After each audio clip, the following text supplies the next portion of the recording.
Hello, my lovely Live Label Free fam. On this channel, I talk about all things autism, eating disorder recovery, and mental health.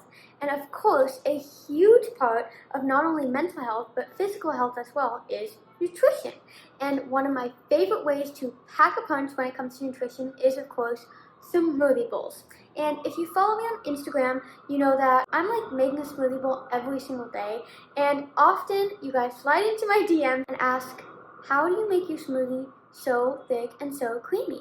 Well, I figured it was about time that I made a video explaining all my secret tips, tricks, and hacks to how I make the best smoothie bowl every single time.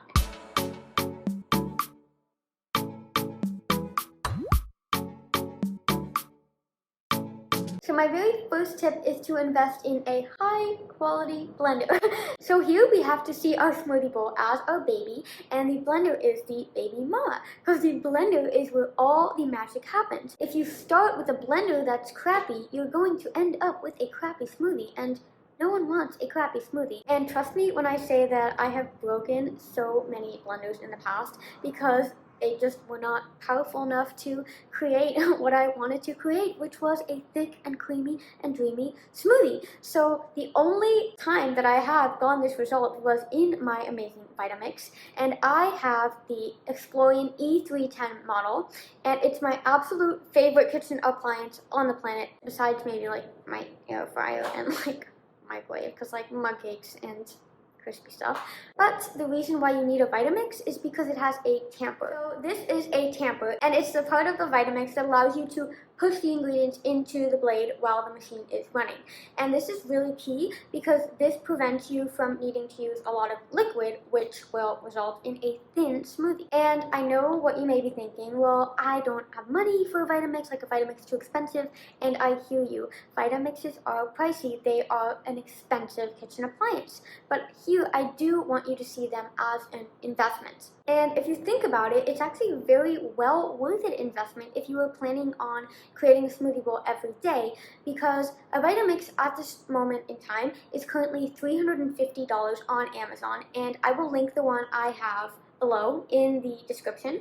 And if you think about it, a year has 365 days, and $350 is less than 365. So that means that you can be making a smoothie bowl for less than $1 a day. And of course, that's not including the ingredients and toppings and all that, but you get my point. Because if you go to like a cafe or a restaurant and order an acai bowl there, like you will easily, at least where I live in San Diego, you will easily be spending $8, $12 on one smoothie. And I mean, if I can be making a smoothie every day for a year, like for less than $1, I mean, that's better investment than going to like an acai place for like a couple times in a year. So my second tip is to use the right ratio of fruits and veggies, and also use specific types of fruits and veggies.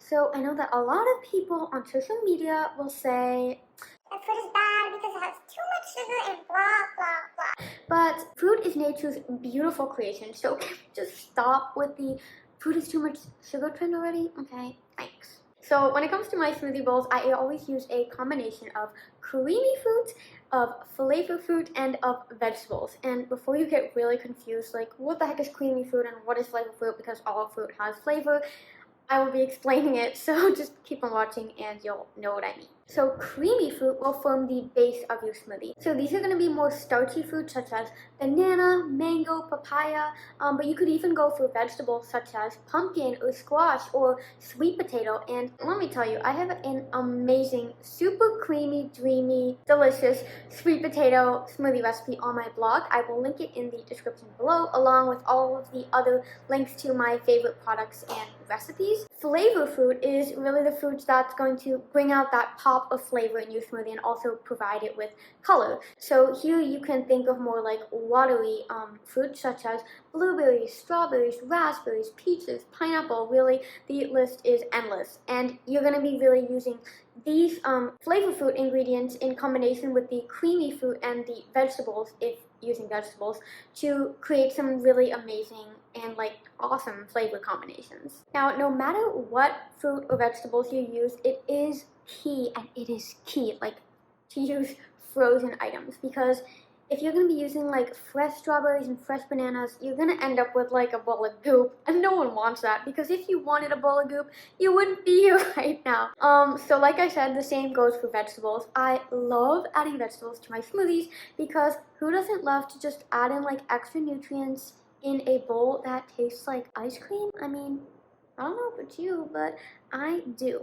But it really is important that you don't use too many vegetables because, as we all know, vegetables have quite a high water content, and it will just make your smoothie really icy and just like you're adding ice cubes. And I mean, if you want a bowl of ice cubes, go eat a bowl of ice cubes and don't be here. But anyways, I just love adding vegetables to my smoothie. So a good rule of thumb when it comes to ingredients is never use more than like a third ratio of vegetables. Say you were using cauliflower and blueberries and strawberries. Out of all those 3 ingredients, never use like more than 1/3 volume cauliflower.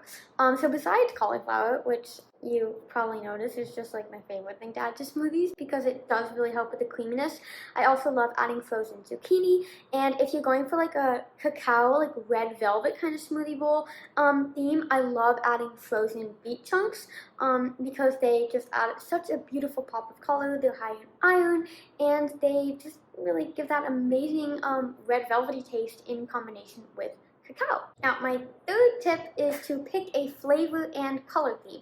And this may think like a negligible step because you may think, well, if I just throw everything that I want into a blender, it'll taste good and that's all that matters.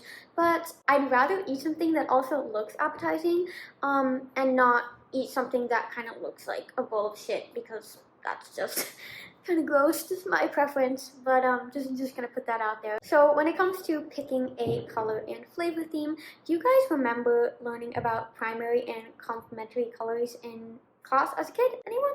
Well, then you also probably remember that mixing 2 primary colors creates a beautiful new color. So red and yellow creates orange, and red and blue creates purple, and yellow and blue creates green. But what happens when you mix all 3 primary colors together?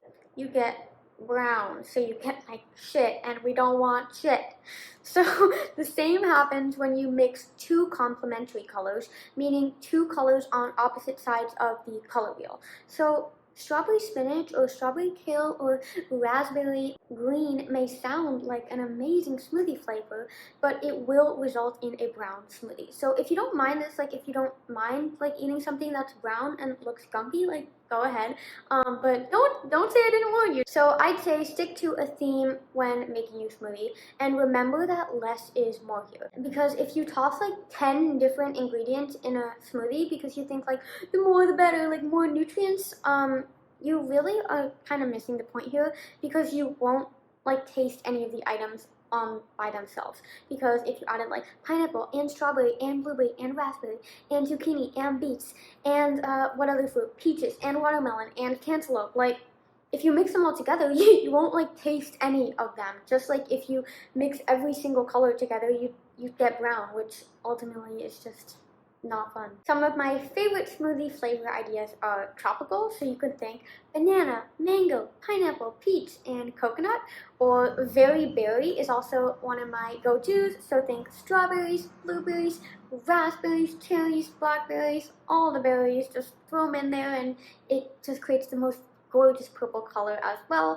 You can think a green smoothie, and remember here you want to avoid using like any red colors because it'll create that brown. So if you're like adding spinach or kale or any of these green items, you can think of using more like neutral colors, so like bananas or peaches or mango, or really any of these like lighter colors. But pairing the green with blue can also create like a very deep dark green, which is also beautiful.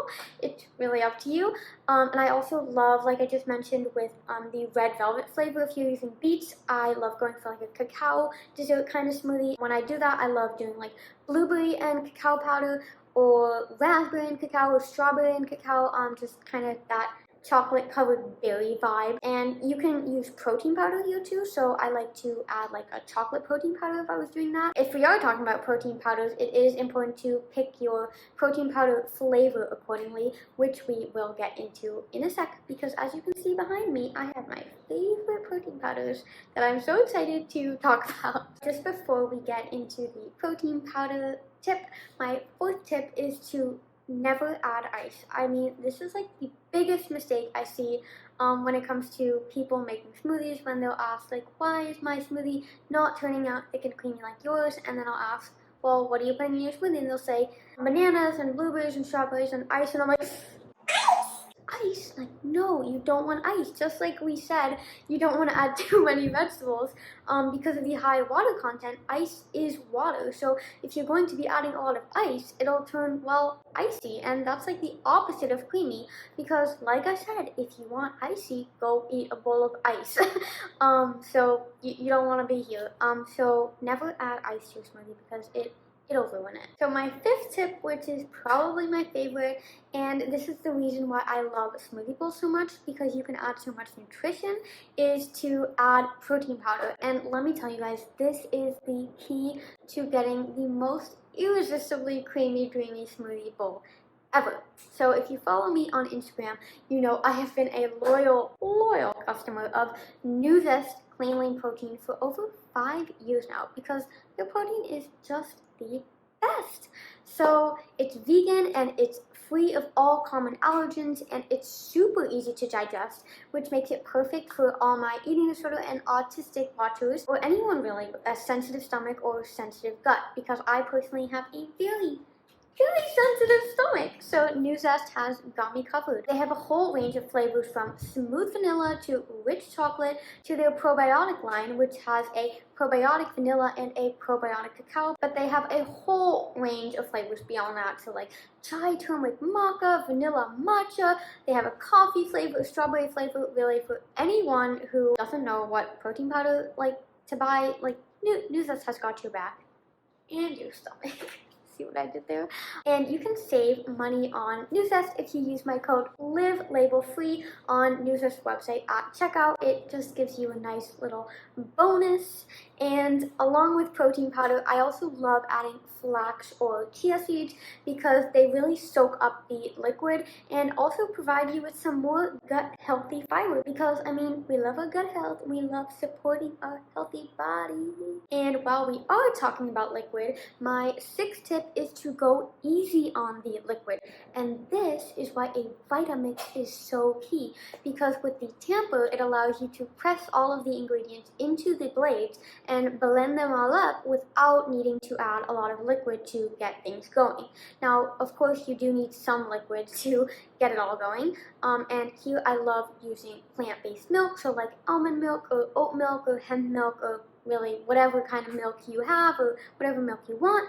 But I have a little hack for you. If you don't have milk on hand, you can actually add water and a nut butter, because when you blend these together, so like in your smoothie, then you're basically making nut milk, and you can actually get really creative depending with what nut butters or seed butters you have on hand. So think of like sunflower seed butter if you are nut free, or peanut butter is like a super tasty one if you're doing like strawberries and blueberries or banana, because it creates like a PB&J or PB and banana kind of smoothie flavor. Or you could do like oats and water to do like an oat milk. So again, options are endless. Now my seventh tip is to remember that the order of ingredients does matter. And you may be thinking like, well, it's gonna get all blended up anyways in the same blender, so why?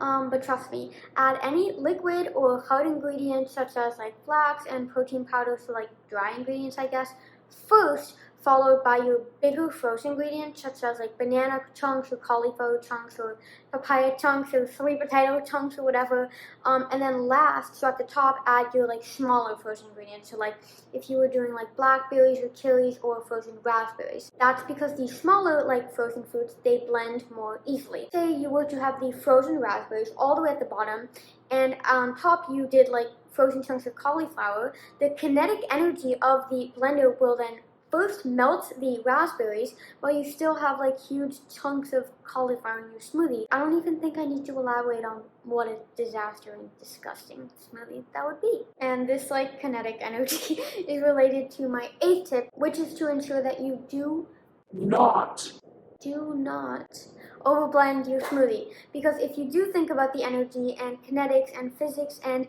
all of that like sciencey stuff, kinetic energy, so movement, turns into warmth. So the longer that your blender is going and the more you blend, the more heat you are generating, which will cause your frozen ingredients to melt and reduce the thickness of the smoothie, which is what we do not want. So my second to last tip, or tip 9, is a combination of 2 tips that will totally bring your smoothie bowl game to the next level. Like, I swear, these are going to change the game. So when it comes to picking the bowl for your smoothie, aim for a bowl that is narrow and deep as opposed to a bowl that is like shallow and wide. So a deeper bowl has less surface area, meaning that the smoothie in the bowl won't melt as quickly once you have it transferred from the blender into the bowl. And now the second part of this tip is like truly the biggest game changer, and like I'm wondering, like, comment below if you have ever even thought of this, because it's just changed the game for me. And that is, before you make your smoothie, pop your bowl into the freezer for like 5 to 10 minutes or so. I swear this will just prevent it from melting like in ways you could have never even imagined. So before you add everything to your blender, before you make your smoothie, pick your bowl, choose your bowl, so a deep and narrow one, not a shallow and wide one, and pop it in the freezer while you're doing everything, so that when you transfer your smoothie into the bowl, the surroundings will already be really cold. My 10th and final tip is to add toppings, because I truly believe that a smoothie bowl will feel so lonely if you serve it by itself. So you can add whatever you want. You can add nut butter or granola or cereal or cacao nibs or chocolate chips or whatever you want, because this is your life and your body and you get to do what you want with it. And personally, I have been loving having my smoothie bowl with toast or rice cakes with nut butter on the side, because it's like the best like upgraded version of like chips and dips. So dang good. And make sure that you gather or like prepare your toppings or any sides before you make your smoothie, because the minutes that you spend thinking about what you're going to put on your smoothie or thinking what you're going to have on the side are precious minutes that, if your smoothie is sitting on the counter, like, it'll be melting away while you're pondering what to have like for smoothie. So make sure that you think about all that beforehand. So those were my 10 tips for creating the best thick smoothie bowl, and I guarantee you will take your smoothie bowls to the next level if you follow these 10 tips. So let me know in the comments which tip you are going to try or which tip you would have never thought of, and be sure to like and subscribe to my channel so that you can be part of my amazing family of people, and tag me on Instagram with your smoothie bowl creations, because I love seeing you guys recreate my recipes. I love hearing from you guys. I love inspiring you guys, because like I said, you guys are my family and I'm so grateful for you and I appreciate you. So I will see you in the next video or wherever we meet again next. So bye!